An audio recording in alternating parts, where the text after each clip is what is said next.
அனைவருக்கும் வணக்கம். இன்னும் கொஞ்ச நாள்ல கடந்த திமுக ஆட்சியில் முக்கிய அமைச்சர்களாக இருந்த 12 நபர்கள் மீது வழக்கு பாய இருக்கிறது. சொத்து குவிப்பு வழக்கா இருக்கட்டும், ஊழல் வழக்குகளா இருக்கட்டும், இப்படிங்கிற மாதிரி யார் மேலலாம் கேஸ் போட்டோம் அப்படின்னா இது கண்டிப்பா நீதிமன்றம் வரைக்கும் போகும், இது நிற்கும் அப்படிங்கிற மாதிரி இருக்கோ அவர்களை ஒரு லிஸ்ட் எடுத்துக்கிறாங்க. திமுகவினுடைய முக்கிய புள்ளிகள் அத்தனை பேருமே இதுல வர்றாங்க. யார் யார் மீது என்னென்ன வழக்குகள் இருக்கு, இவர்களை என்னென்ன குற்றச்சாட்டுகளின் அடிப்படையில வழக்கு பதிவு இருக்கிறாங்க அப்படிங்கிறது நம்ம இதுல விரிவா பேசுவோம். இந்த செய்தியை பார்க்கறதுக்கு முன்னாடி இன்றைக்கு திடீர்னு முன்னாள் போக்குவரத்துறை அமைச்சர் எஸ் சிவசங்கர் அவர்கள் மீதும் ஒரு எஃப்ஐஆர் ஒன்று போடப்பட்டிருக்கு. ஏற்கனவே போடப்பட்ட எஃப்ஐஆர்ல இவருடைய பெயர் சேர்க்கப்பட்டிருக்கு. என்ன அப்படின்னா, இவர் கடந்த ஆட்சியில போக்குவரத்துறை அமைச்சராக இருந்த பொழுது சீனிவாசன் அப்படிங்கிற ஒரு எஸ்ஐ அவரோட பையனுக்கு போக்குவரத்து துறையில வேலை வாங்கி தருவதாக கூறி 23 லட்சம் ரூபாயை வாங்கிட்டு வேலையை வாங்கி கொடுக்கல, ஏமாத்திட்டாங்க. அவர் புகார் கொடுத்திருக்காரு. அந்த புகாரின் அடிப்படையில 24ஆம் தேதியே பாத்தீங்கன்னா சிவசங்கர் அவருடைய உதவியாளர் இளஞ்செழியன் அப்படிங்கிற நபர் கைது செய்யப்படுறாரு. அவர் கைது செய்யப்பட்டவனே இவருக்கு எனக்கு சம்பந்தமே கிடையாது, இவர் எனக்கு யாருன்னே தெரியாது அப்படின்னு சொல்லி கையை வச்சுட்டாரு.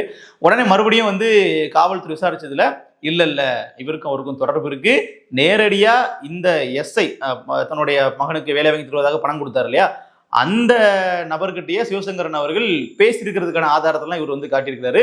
உடனே அப்ப சம்மந்தப்பட்டிருக்கிறாரு, அவரும் எஃப்ஐஆர்ல சேருன்னு சொல்லி சேர்த்திருக்கிறாங்க. கிட்டத்தட்ட சிவசங்கரன் அவர்கள் மேல இப்போ வழக்கு பதிவு பண்ணதுக்கு அவர் சட்டமன்றத்துல அட்லி பத்திலாம் விஜய கலாய்ச்சி பேசினாரு. அட்லி எப்படி கதையை சுடுவாரோ அது மாதிரி விஜய் எங்க திட்டங்கள் எல்லாம் சுட்டு நிறைவேற்றுறாரு அப்படிங்கிற மாதிரிலாம் பேசியிருந்தாரு. ஸோ அதற்கெல்லாம் ரிவெஞ்சாதான் தாவேக்கு அரசு இப்படி பண்றாங்க அப்படின்னு திமுக தரப்புல குற்றச்சாட்டு வைக்கிறாங்க. இப்ப நமக்கு இங்கிருந்து பார்க்கும்போது இருந்துட்டு போட்டுமே, அதை பண்ணிட்டு போட்டுமே, ஒன்றும் பிரச்சனை இல்லையே. இதே தான் இடி பண்ணாங்க. இடி ஒரு ஆளுங்கட்சி பாஜக எங்கெல்லாம் இருக்கோ அங்கெல்லாம் பார்த்தீங்கன்னா இடி போகாது, எதிர்கட்சிகள் எங்கெல்லாம் இருக்கோ அங்கெல்லாம் தான் போகும். இருந்துட்டு போட்டோம், மடியில் கனமில்லை என்றால் வழியில் பயம் இல்லைங்கிற மாதிரி இடியோடைய விசாரணையை நீங்க எதிர்கொள்ளுங்க தான் சொல்ல வேண்டியிருக்கும். அப்போ பிஜேபி திட்டமிட்டு பண்றாங்க, நம்ம இடியை குறை சொல்லணுங்கிற தேவையில்லை. கடந்த ஆட்சியில் அதான் பண்ணோம், கிட்டத்தட்ட இப்பவும் அதே தான். லஞ்ச ஒழிப்புத்துறையை வச்சு தாவேக்கு அரசு வேணும்னே பழி வாங்குறதுக்காக பண்றாங்கன்னா கூட லஞ்சமே வாங்கல, ஊழலே பண்ணல அப்படின்னா இந்த அமைச்சர்கள், முன்னாள் அமைச்சர்கள் பயப்பட வேண்டிய தேவையில்லை. ஆனாலும் அவர்களுக்கு ஒரு பயம் இருக்கு, அவர்களுக்கு ஒரு பயங்கரமான மோசமான ட்ராக் ரெக்கார்டு இருக்கு அப்படின்னா அதை பழிவாங்குவதற்காக தாவேக்கு அரசு பண்ணாலும் அது நம்ம விரிவா பேசலாம், அது குறித்து நம்ம விவாதிக்கலாம், தப்பு இல்லை. ஸோ முதல்ல சிவசங்கரன் அவர்கள் இந்த மாதிரி ஒரு கேஸ்ல ஏற்கனவே லாக் ஆகியிருக்காரா, இவரு மட்டுமா அப்படின்னு பாத்தீங்கன்னா இல்லை. நம்ம அந்த 12 அமைச்சர்கள் லிஸ்ட் சொன்னேன் இல்லையா, அதுல ரொம்ப முக்கியமா லிஸ்ட்ல முதல் நபரா இருக்கிறதே யாருன்னா நம்ம செந்தில் பாலாஜி அவர்கள். ஏன்னா கடந்த முறை அவர் ரொம்ப நாள் அமைச்சரா இல்ல, இடையில சிறையில இருந்தாரு, அமைச்சர் பதவி பறிக்கப்பட்டுச்சு அப்படிங்கிற மாதிரி பல குளறுபடிகள் இருக்கு. ஆனாலும் அவர் 2 முக்கியமான போர்ட்போலியோவை திமுக ஆட்சிக்கு வந்த உடனே கையில வச்சிருந்தாரு. ஒன்று மின்சாரத்துறை, இன்னொன்று டாஸ்மாக். இது ரெண்டுமே அதிகப்படியா வருவாய் வரக்கூடிய ஒரு துறையா இருந்துச்சு. அந்த துறை நஷ்டத்துல இருக்கும், மின்சாரத்துறை அப்படிங்கிற நஷ்டத்துல இருக்கும். ஆனா அந்த துறைக்கு ஒதுக்கப்படக்கூடிய டெண்டர்கள்ல, பணி நியமனங்கள்ல பல கோடிக்கு ஊழல் நடந்திருக்கும். ஸோ அப்படி ஒண்ணுதான் அந்த டிரான்ஸ்ஃபார்மர்கள் முறைகேடு அப்படிங்கிறது. கிட்டத்தட்ட 397 கோடி ரூபாய் டிரான்ஸ்ஃபார்மர் வாங்கினதுல முறைகேடாக செந்தில் பாலாஜி அவர்கள் ஊழல் பண்ணார் அப்படிங்கிற குற்றச்சாட்டு. அது மட்டுமா அப்படின்னு கேட்டீங்கன்னா இல்லை, அதை விட ரொம்ப அதிகமான ஒரு குற்றச்சாட்டு அப்படிங்கிறது 1000 கோடிக்கு மின்துறையிலே இருக்கு. அதாவது சோலார், காற்றாலை இந்த மாதிரியான எனர்ஜி ப்ரொடக்ஷன் கம்பெனிஸ்க்குலாம் பார்த்தீங்கன்னா அப்ரூவல் கொடுக்கறதுல, அவர்களுக்கான அனுமதி கொடுக்கறதெல்லாம் இவர்கள் பெரிய அளவில் ஊழல் பண்ணியிருக்கிறாங்க. நிறைய பினாமி கம்பெனிகளுக்கு இதில் அனுமதி கொடுத்துருக்காங்க. இதில் மட்டுமே கிட்டத்தட்ட 1000 கோடி ரூபாய்க்கு ஊழல் நடந்திருப்பதாக குற்றச்சாட்டு. ஸோ இதையும் விசாரிக்கும் போது செந்தில் பாலாஜி மட்டுமே இல்லை, இதுல சபரீசன் முதற்கொண்டு எல்லாருமே மாற்றத்துக்கான வாய்ப்புகள் இருக்கு. ஏன்னா இந்த பினாமி கம்பெனிகள் நம்ம சொல்றது எல்லாமே சபரீசன் அவர்களினுடைய அவர் கீழே வர்றது, அவருடைய தயவால வர்றது. ஸோ அவர் மாற்றுறதுக்கு இருக்கிறாரு. இதே மாதிரி தொழில்துறை அமைச்சராக இருந்த தங்கம் தென்னரசு அவர்களும் இந்த லிஸ்ட்ல வருவார். ஸோ இப்படியாக பல புள்ளிகள் இந்த சோலார் மற்றும் காற்றாலை இந்த சம்பந்தமான ஊழல்கள்ல மாற்ற இருக்கிறாங்க. அடுத்ததா பாத்தீங்கன்னா பத்திரப்பதிவுத்துறை. இது நம்ம சொல்லவே தேவையில்ல, தமிழக வரலாற்றிலேயே அதிகப்படியான கோடிகள் செலவு பண்ணி தன்னுடைய வாரிசுக்கு திருமணம் செய்த ஒரு அமைச்சர்னா மூர்த்தி அவர்களை சொல்லலாம்.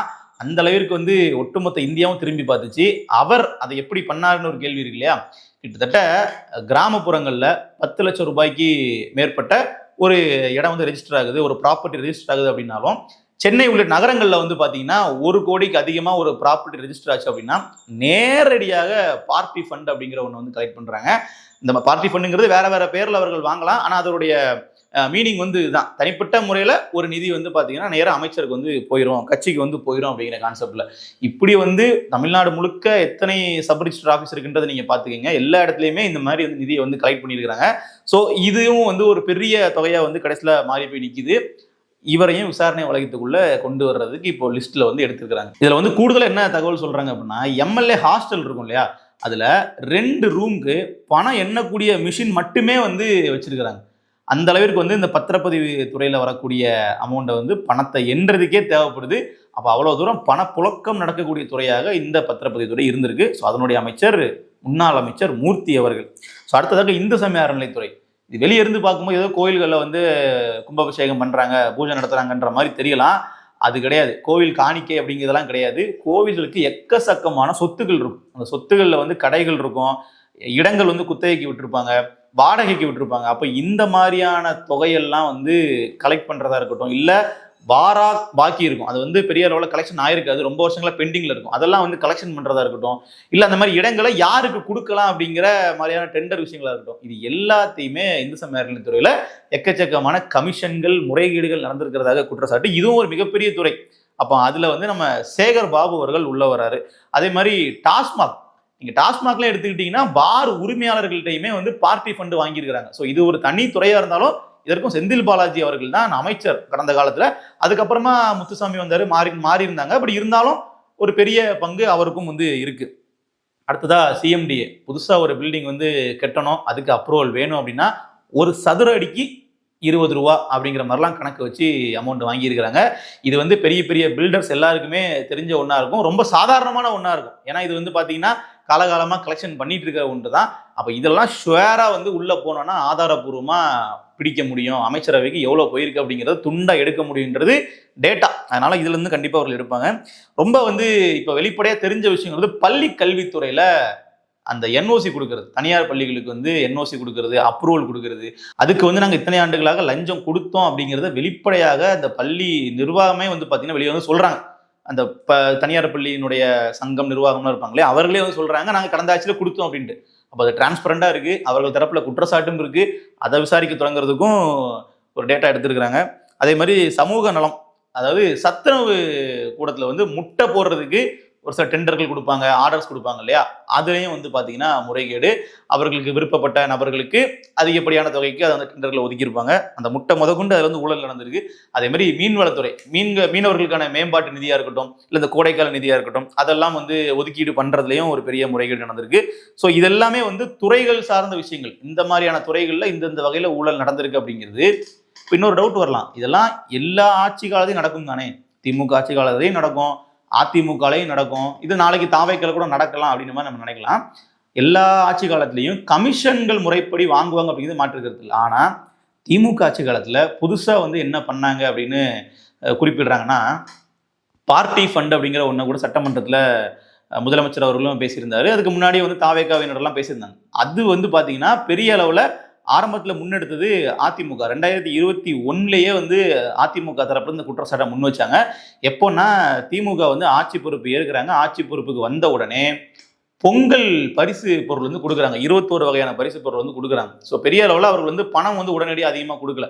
ஸோ அதுக்கு முன்னாடி எடப்பாடிட்டு வந்து 5000 ரூபாய் கொடுங்கன்னு சொன்னாங்க. அப்புறம் ஸ்டாலின் அவர்கள் வந்து 5000 ரூபாய் கொடுக்கல. அதுக்கு பதிலாக நாங்கள் வந்து 21 வகையான பொருட்கள் கொடுக்குறோம் இல்லையா அப்படிங்கிற மாதிரி அவர்கள் மார்க்கெட் பண்ணாங்க.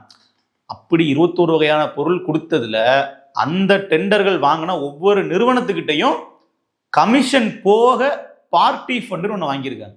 இந்த பார்ட்டி ஃபண்டுங்கிற கான்செப்ட் எப்படின்னா, ஏற்கனவே 20%, 30% கமிஷன் வந்து கொடுத்துடணும். அது போக கட்சி நிதி, தலைவருக்கான பணம், தலைமைக்கான பணம் அப்படிங்கிற மாதிரி தனியாக ஒன்று வாங்கிடுறாங்க. இந்த பார்ட்டி ஃபண்டுங்கிற கான்செப்ட் தான் எல்லா துறையிலையும் போயிருக்கு. கடைசியா கமிஷன் தனியா இருக்கும், அதுதான் அமைச்சர்கள் டீல் பண்ணிப்பாங்க, இல்லை கீழ்மட்ட நிர்வாகிகள் வாங்கிப்பாங்க. அதை தாண்டி மேலே நேராக வந்து பார்த்தீங்கன்னா கட்சி தலைவருக்கு போகிற ஒரு ஃபண்டு, இல்லை கட்சி தலைமைக்கு போகிற ஃபண்டுனா இந்த பார்ட்டி ஃபண்டாக இருந்திருக்கு. இதுதான் வந்து ஒரு மிகப்பெரிய அளவில் ஊழலாக வந்து மாறி நிற்குது. ஏன்னா இந்த பார்ட்டி ஃபண்ட் அப்படிங்கிறது இதற்கு முன்னாடி பெரிய அளவில் அதிமுகன்ற கட்சியோ அவங்களே இப்படி வாங்கினது இல்லை. கடந்த முறை திமுகவே வாங்கினது இல்லை. அது இந்த முறை ஸ்டாலினோட டென்யூரில் தான் வந்து பார்த்தீங்கன்னா புதுசாக இன்ட்ரோடியூஸ் பண்ணி வாங்கியிருக்கிறாங்க அப்படிங்கிறதான் குற்றச்சாட்டு. இந்த அடிப்படையில் அதிகப்படியாக வந்து ஃபண்டை கலெக்ட் பண்ணி இந்த மாதிரி கமிஷன் வந்து வாங்கி சொத்துக்களை வந்து அதிகப்படியாக குவித்த அமைச்சர்கள், முன்னாள் அமைச்சர்கள் யார் யார் அப்படிங்கிற லிஸ்ட்டை வந்து நம்ம பார்த்தோம் அப்படின்னா, KN நேரு, காந்தி, TRB ராஜா, சேகர் பாபு, கீதா ஜீவன், SS சிவசங்கர், நாசர், செந்தில் பாலாஜி, மூர்த்தி, MRK பன்னீர்செல்வம், அனிதா ராதாகிருஷ்ணன், அதே மாதிரி அமைச்சர் ரகுபதி. ஸோ இவர்கள் எல்லாரையும் தான் வந்து லிஸ்ட் அவுட் பண்ணியிருக்காங்க. இதில் வந்து முத்துசாமி அவர்களும் வருவார். ஸோ இந்த ப்ரையாரிட்டியாக உள்ள இந்த 12 பேரை சுற்றி தான் இனி அடுத்து வந்து வழக்குகள்லாம் பதியப்பட இருக்கு. ஏன்னா ஏற்கனவே வந்து இப்போ தாவேக அரசுக்கு மிகப்பெரிய அழுத்தம் இருக்கு. நீங்கள் வந்து இதனால நலத்திட்டங்கள் நீங்கள் ஆரம்பிக்கிறதுக்கு டைம் ஆக்குறீங்க அப்படிங்கிற கேள்வியை மக்கள் ரொம்ப வேகமாக ஏற்கனவே கேட்க ஆரம்பிச்சிட்டாங்க. திமுக கூட அறிவிச்ச திட்டங்களை செயல்முறைப்படுத்துறதுக்கு மக்கள் கொஞ்சம் நேரம் கொடுத்தாங்க. நீங்க வந்து மகளிர் உரிமை தொகையெல்லாம் வந்து பாத்தீங்கன்னா 2023 தான் அவர்கள் வந்து இம்ப்ளிமெண்டே பண்றாங்க. அப்போ மக்கள் வந்து நிறைய நேரம் கொடுத்தாங்க. ஆனா தாவேகாவுக்கு நேரம் கொடுக்கறதுக்கு மக்கள் தயாரா இல்லை. ஏன்னா அவர்கள் வந்து எதிர்பார்க்கறாங்க. விஜய் அவர்கள் பத்தி அதிகப்படியான மக்கள் வந்து பேசுறாங்க. அப்போ எதிர்த்தரப்புல இருந்து வைக்கக்கூடிய குற்றச்சாட்டுகளும் எப்ப கொடுப்பீங்க அப்படின்ற கேட்கும் பொழுது மக்கள் மத்தியில அந்த எதிர்பார்ப்பு அதிகமா இருக்கு. அப்போ இப்ப தாவேகாவுக்கு இருக்கக்கூடிய மிகப்பெரிய அழுத்தம் அப்படிங்கிறது நாங்க எதனால கொடுக்க முடியாம இருக்கு. அதே மாதிரி மின்சாரத்துறை எடுத்துக்கிட்டீங்கன்னா எதனால இந்த அளவிற்கு மின் தட்டுப்பாடு இருக்கு அப்படிங்கிற மாதிரி இவர்கள் எதை வந்து மக்கள் மத்தியில விளக்கம் கொடுக்கணும்னு நினைச்சாலும் அதை ஒரு பேட்டியாவோ வெள்ளை அறிக்கையாவோ கொடுத்தா மக்கள் ஏத்துக்க மாட்டாங்க. நேரடியா இத்தனை கோடி ஊழல் நடந்திருக்கு, இந்த அளவிற்கு வந்து இவர்கள் கொள்ளடிச்சிருக்காங்க அப்படிங்கிறத நீதிமன்றத்துல அரசு தரப்பு வக்கீல் போய் சொல்லணும். இவர்களை நீதிமன்றத்துக்குள்ள கொண்டு போகணும், தண்டனை வாங்கி கொடுக்கணும். அப்போதான் வந்து இதை மக்கள் ஏற்றுப்பாங்க. அட்லீஸ்ட் ஓகே இவங்க சொல்றதெல்லாம் உண்மைதான் அப்படிங்கிறத ஏற்றுக்கிறதுக்கே இந்த எக்ஸ்டென்ட்டுக்கு டிவிக்கே போயாகணும். அப்போதான் வந்து மக்கள் ஏற்றுப்பாங்க. ஆமாம் இவ்வளோ தூரம் வந்து ஊழல் நடந்திருக்கு போல. சொல்லப்போனால் நிகரமாக பார்த்தீங்கன்னா 50,000 கோடிக்கும் மேலே ஊழல் நடந்திருக்கிறது தான் இவர்கள் எடுத்துக்கிற டேட்டா. இவ்வளோதான் நடந்திருக்குமா, இதுக்கப்புறம் இல்லையானா இருக்கும். இப்போ இந்த சொத்து குவிப்பு, இந்த பார்ட்டி ஃபண்டு இப்படிலாம் கலெக்ட் பண்ணி ஆதாரபூர்வமாக நிரூபிக்கக்கூடிய இடத்துல இருக்கக்கூடிய அமௌண்ட்டே இவ்வளோ ரூபாய் இருக்கு அப்படிங்கிறதான் இப்போ இந்த புதிய அரசாங்கம் வந்து பழைய அரசாங்கத்தின் மீது வைக்கக்கூடிய குற்றச்சாட்டு. அப்ப இதையெல்லாம் வந்து நீதிமன்றத்தில் போய் இவர்கள் வந்து பேசணும். வெள்ளை அறிக்கையா விட்டுட்டு இருக்கும்போது அது பெரிய அளவில் வேலைக்கு ஆகாது. ஸோ இதெல்லாம் அவர்கள் பண்றதுக்கான வேலைகளை பார்த்துட்டு இருக்காங்க. லஞ்ச ஒழிப்புத்துறை தான் இதுல நேரடியா வந்து களமிறங்கி வேலைகளை பார்க்க போறாங்க. கடந்த திமுக ஆட்சியில இடி உள்ள இறங்கியிருப்பாங்க. இன்னைக்கு இடிக்கு வேலை இல்லை. சொல்லப்போனா ஏற்கனவே செந்தில் பாலாஜி மேல உள்ள வழக்கை சிபிஐக்கு வந்து மாற்றி உயர்நீதிமன்றம் உத்தரவிட்டிருக்கு. அதே மாதிரி செந்தில் பாலாஜி அவர்கள் மேலே ஏற்கனவே இடி விசாரணையும் வந்து நடந்துட்டு தான் இருக்கு. ஆனாலும் இடி இப்போ வந்து பெரிய அளவில் வேகம் எடுக்கல. காரணம் என்னன்னா இன்றைக்கு திமுகவை எதிர்க்க வேண்டிய அவசியம் தேவை அப்படிங்கிறது பாஜகவுக்கு பெரிய அளவில் இல்லை. ஆனால் தாவேகாவுக்கு அது இருக்கு. ஏன்னா திமுக தான் எங்களுடைய ஒரே எதிரின்னு சொல்லி விஜய் அவர்கள் இப்போ வரைக்கும் கட்டமைக்கிறார் முதலமைச்சர். அப்போ என்னன்னா ஆக்ஷன் எடுத்தாதான் அது மக்கள் கிட்ட போய் சேரும். இதுக்கு முன்னாடி நீங்க ஒரு ஆளுங்கட்சியா இல்லாம இருக்கும்போது, ஒரு எதிர்த்தரப்புல இருந்து பேசும்போது, அதிகாரம் இல்லாத ஒரு கட்சியா இருந்து பேசும்போது குற்றச்சாட்டுகள் மட்டும் சொல்லலாம். திமுக ஒரு தீய சக்தி. இன்னைக்கு வந்து அதிகாரத்தில் இருக்கும்போது தீய சக்தினா நீங்க என்ன பண்ணீங்கன்னு மக்கள் கேள்வி கேட்பாங்க இல்லையா? ஸோ அதனுடைய வெளிப்பாடு தான் தாவேக அரசுக்குள்ள அழுத்தம். நிச்சயமா அவர்கள் பண்றதுக்கான பாசிபிலிட்டி தான் அதிகம். ஏன்னா இதுல வந்து பாத்தீங்கன்னா இவர்கள் எல்லாம் வந்து வழக்கு பதிவு பண்ணி அப்படி நீதிமன்றத்துக்கு இழுத்துட்டு வர்றாங்க அப்படின்னா நிச்சயமா அது வந்து பெரிய அளவில் தாவேகாவுக்கு வரவேற்பை தான் பெறும். ஸோ அதனால வந்து கண்டிப்பா அவர்கள் பண்றதுங்கிறது பொலிட்டிக்கலாக அவர்களுக்கு ஒரு கெயின் தான். இன்னொன்று லஞ்ச ஒழிப்புத்துறை அப்படிங்கிறது அது ஒரு எக்ஸ்டென்ட் வரைக்கும் எக்கச்சக்கமான டேட்டா அவர்கள்ட்ட இருக்கும். ஏன்னா கடந்த முறை வந்து திமுக அரசு இருக்கும் போதுமே அந்த லஞ்ச ஒழிப்புத்துறையில் அவர்களுக்கு ஃபேவரான அதிகாரிகள் இருக்கும்போது இல்லை ஆளுங்கட்சிக்கு எதிராகவே எந்த ஒரு ஆக்ஷனும் எடுக்க முடியாமல் அவர்கள் இருந்திருப்பாங்க. இன்னைக்கு ஆட்சி மாறும்போது நிச்சயமா பல விஷயங்கள் வந்து மாற்றுவாங்க. இதை நமக்கு ஃபுல்லா பார்க்கும்போது தெரியுது எந்த அளவுக்கு மைன்யூட்டா வந்து எக்கச்சக்கமான ஊழல்கள் இவர்கள் பண்ணியிருக்காங்க அப்படிங்கிறது. ஏன்னா இந்த இப்போ பார்ட்டி ஃபண்ட் அப்படிங்கிறது அவர்கள் வந்து கொந்தளிக்கிறாங்க சட்டமன்றத்தில். எப்படி நீங்க வந்து அங்கே பார்ட்டி ஃபண்ட் கலெக்ட் பண்ணணும்னு சொல்லலாம், எந்த பார்ட்டி அப்படிங்கிற மாதிரிலாம் கேட்குறாங்க. ஆனா அது வந்து எந்த அளவிற்கு உண்மை அப்படிங்கிறது இவர்களினுடைய அந்த ட்ராக் ரெக்கார்டு நம்ம எடுத்து பார்க்கும்போது தெரியுது. ஒரு திட்டம் இவர்கள் அனௌன்ஸ் பண்ணும்போதும் எக்கச்சக்கமான குற்றச்சாட்டுகள் வரும். இந்த டெண்டரை வந்து இவர்களுக்கு கொடுத்ததுக்கு பின்னாடி இவ்வளவு சில காரியங்கள் இருக்கும். இதுல வெறுமனே அமைச்சர்கள் மட்டுமே சம்பந்தப்படலை, அதிகாரிகள் நிறைய பேர் சம்பந்தப்பட்டிருக்காங்க. இன்னும் சொல்ல போனா அந்த ஒரு துறையின் கீழ் உள்ள செயலாளர்கள் எல்லாம் முக்கியமான அதிகாரிகள் அப்படிங்கிற மாதிரி எல்லாருமே சம்பந்தப்பட்டிருக்காங்க. அந்த அதிகாரிகளினுடைய லிஸ்டை தான் சேர்த்து இதில் எடுத்திருக்கிறாங்க. ஸோ ஒரு மிகப்பெரிய அளவில் ஒரு பேசுபொருள் ஆகிற அளவுக்கு விரைவில் வந்து வழக்குகள் பதியப்படும். சொத்து குவிப்பு வழக்கு அப்படிங்கிறது ஜெயலலிதா அவர்களே, முன்னாள் முதலமைச்சர் ஜெயலலிதா அவர்களையே சிறையில் வைத்த ஒரு கேட்டகரியான வழக்கு. ஸோ அந்த வழக்கு தான் இவர்கள் மீது போடப்பட இருக்கு. பொறுத்திருந்து பார்ப்போம் எந்த அளவிற்கு தமிழக அரசு உறுதியாக நின்று நீதி நிலைநாட்டுகிறது அப்படின்றத பார்ப்போம். நன்றி.